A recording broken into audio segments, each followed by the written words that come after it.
Hello' বন্ধুসকল, পুনৰ এটা নতুন ভিডিঅ'লৈ আপোনালোকক সকলোকে স্বাগতম জনাইছোঁ। বন্ধুসকল, ভিডিঅ'ৰ থাম্বনেইল চাই নিশ্চয় বুজিব পাৰিছে চাগে আজি মই আপোনালোকক অৱতাৰটোৰ এনে কেইটামান আচৰিত কথা ক'ম যিটোৱে আপোনাক বহুত আমোদ প্ৰদান কৰিব। গতিকে ভিডিঅ'টো একেবাৰে শেষলৈকে চাই থাকক আৰু লগতে এতিয়ালৈকে যদি মোৰ চেনেলটো ছাবস্ক্ৰাইব কৰা নাই তেন্তে এতিয়াই কৰি ৰাখক, লগতে বেল বটনটো প্ৰেছ কৰিবলৈ নাপাহৰিব যাতে আহিবলগীয়া মোৰ সকলো ভিডিঅ' পোনপ্ৰথমে পায়। নম্বৰ 10, অৱতাৰ2 চিনেমাখন পৃথিৱীৰ পৰা কেইটামান আলোকবৰ্ষৰ দূৰত্বত থকা পণ্ডোৰা নামৰ এটা গ্ৰহত জীৱন দেখুওৱা হৈছে। এই ছবিখনৰ বাবে বিশেষভাৱে এটা নতুন ভাষা উদ্ভাৱন কৰা হৈছে। এই চিনেমাৰ চৰিত্ৰবোৰে নাভি ভাষা কয়। হিন্দু পৌৰাণিক কাহিনীৰ প্ৰভাৱ অৱতাৰ2 ছবিখনত দেখা গৈছে। নম্বৰ 9, টাইটানিক চিনেমাৰ নায়িকা কেট উইন্সলেটে অৱতাৰৰ বাবে 25 বছৰ কাম কৰাৰ পিছত জেমছ কেমেৰণৰ সৈতে হাত মিলাইছিল। চিনেমাখনত তাই ৰ'নালৰ মানৱৰূপী চৰিত্ৰটো কৰিছে। তাই আন শিল্পীসকলৰ সৈতে পানীৰ তলত ক্ৰমাৎ 5 পৰা 7 মিনিট ধৰি উশাহ বন্ধ কৰি অনুষ্ঠান পৰিৱেশন কৰে। নম্বৰ 8, অৱতাৰ2 চিনেমাখনৰ ৰান টাইম 192 মিনিট অৰ্থাৎ 3 ঘণ্টা 12 মিনিট। জেমছ কেমেৰনে প্ৰকাশ কৰিছে যে অৱতাৰ2 চিনেমাখন 160টাতকৈ অধিক ভাষাত 16 ডিচেম্বৰত সমগ্ৰ বিশ্বজুৰি মুক্তি কৰিছিল।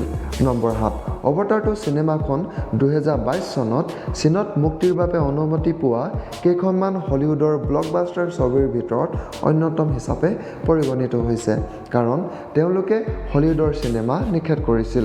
নম্বৰ 6, অৱতাৰ2 মুক্তিৰ পূৰ্বে 80 সংখ্যক গোল্ডেন গ্ল'ব বঁটাৰ বাবে মনোনীত হৈছিল, কাৰণ ছবিখনে শ্ৰেষ্ঠ চলচ্চিত্ৰ, নাটক আৰু শ্ৰেষ্ঠ পৰিচালকৰ বাবে মনোনয়ন লাভ কৰিছিল। অৱতাৰ2 ছবিখনে ইতিমধ্যে 5টাতকৈ অধিক আন্তঃৰাষ্ট্ৰীয় বঁটা লাভ কৰিছে। নম্বৰ 5, কেমেৰনে অৱতাৰ2ৰ বাবে এটা নতুন কেমেৰা বিচাৰিছিল। কেমেৰনৰ প্ৰডাকশ্যন কোম্পানী লাইটষ্ট্ৰম এণ্টাৰটেইনমেণ্ট আৰু ছনীয়ে একেলগে ছনী ভেনিকা নামৰ এটা নতুন কেমেৰা প্ৰস্তুত কৰিছিল। মুক্তিৰ সময়ত ই ছনীৰ প্ৰথমটো সম্পূৰ্ণ frame digital motion picture camera. সৰ্বোচ্চ বহুমুখিতাৰ বাবে ইয়াক 3D ষ্টেৰিঅস্কোপিক ৰিগৰ সৈতে ব্যৱহাৰ কৰা হৈছিল। নম্বৰ 4, অৱতাৰ2 $460 মিলিয়ন বাজেটত নিৰ্মাণ কৰা হৈছিল আৰু এতিয়ালৈকে $1.7 বিলিয়ন সংগ্ৰহ কৰা হৈছে। আনহাতে অৱতাৰ1 চিনেমাখন $237 মিলিয়ন বাজেটত নিৰ্মাণ কৰা হৈছিল আৰু ইয়াৰ পৰা $2.9 বিলিয়ন সংগ্ৰহ কৰা হৈছে।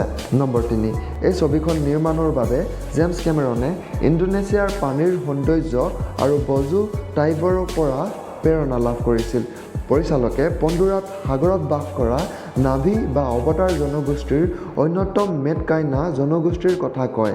মেটকাইনা জনগোষ্ঠীৰ নাভি লোকসকলে বাস কৰা আৱা অটলো গাঁওখন ইণ্ডোনেছিয়াৰ বজু জনগোষ্ঠীৰ দৰে সাগৰৰ পাৰত ষ্টীলত ঘৰ আৰু বোৱা চালেৰে ভৰি থকা বুলি বৰ্ণনা কৰা হৈছে। নম্বৰ 2, অৱতাৰ1 আৰু অৱতাৰ2ৰ পিছত জেমছ কেমেৰনে অনাগত বছৰবোৰত আন 3টা পাৰ্ট মুকলি কৰাৰ পৰিকল্পনা কৰিছে। অৱতাৰ পৰৱৰ্তী 3টা অংশ আংশিক শিৰোনাম দিয়া হৈছে অৱতাৰ বীজ বাহক, অৱতাৰ টুলকুন ৰাইডাৰ আৰু অৱতাৰ দ্য কুৱেষ্ট ফৰ ৰিভা, আৰু এই 3টা অংশ 2024 চন, 2026 চন আৰু 2028 চনৰ ভিতৰত মুক্তি পোৱাৰ আশা কৰা হৈছে। নম্বৰ 1, নিখুঁততাবাদী হিচাপে পৰিচিত জেমছ কেমেৰনে পানীৰ তলত ছিমুৱেলছ ইফেক্টত সুখী হোৱা নাছিল আৰু তেওঁক অধিক বাস্তৱতা যোগ কৰাৰ প্ৰয়োজন আছিল। ফলত তেওঁৰ দলৰ সৈতে মিলি জেমছ কেমেৰনে চিনেমাখনৰ বাবে বিশেষভাৱে পানীৰ তলত গতি ধৰা এক বিশেষ প্ৰযুক্তি ডিজাইন কৰে। ইয়াক চলচ্চিত্ৰ নিৰ্মাণৰ এক অন্যতম অভিনৱ শৈলী বুলি গণ্য কৰা হয়। খবৰ অনুসৰি দলটোৱে সকলো ছিকুৱেলৰ বাবে 9 লাখ গেলনৰ এটা পানীৰ টেংক নিৰ্মাণ কৰা হৈছিল।